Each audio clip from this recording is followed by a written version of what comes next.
First అయితే జియోస్పియర్ web browser అనేది play స్టోర్లో ఓపెన్ చేయండి. ఓపెన్ చేసిన తర్వాత దాన్ని ఇన్స్టాల్ చేయండి గైస్.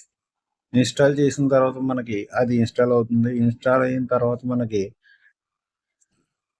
ఓపెన్ అవుతుంది. ఓపెన్ అయిన తర్వాత మీరు చేయవలసింది ఏంటంటే ఇక్కడ నెక్స్ట్ అనే ఆప్షన్ ఉంది కదా, అది క్లిక్ చేసి అక్కడ టిక్ మార్క్ నొక్కి సెట్ యాజ్ డిఫాల్ట్ చేయండి. డిఫాల్ట్ నొక్కిన తర్వాత మనకి ఏదైతే హోమ్ పేజ్ కావాలో అది సెలెక్ట్ చేసుకోండి.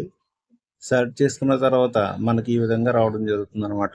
ఇప్పుడు మనం ప్రొఫైల్లోకి వెళ్ళి అక్కడ సైన్ ఇన్ టు ఎర్న్ అని ఉంది కదా, అక్కడి నుంచి ఓటీపీ అనేది క్లిక్ చేసి మనం లాగిన్ అయితే అవ్వాలి. లాగిన్ అయిన తర్వాత మనకి ఈ విధంగా కనిపిస్తుంది.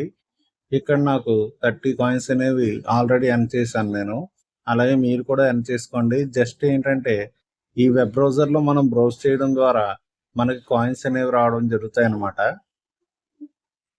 ఇక్కడ చూసుకున్నట్లయితే ఇలాగ ఏదో ఒకటి సెర్చ్ చేసి మనం కాయిన్స్ అనేవి ఎర్న్ చేయొచ్చు.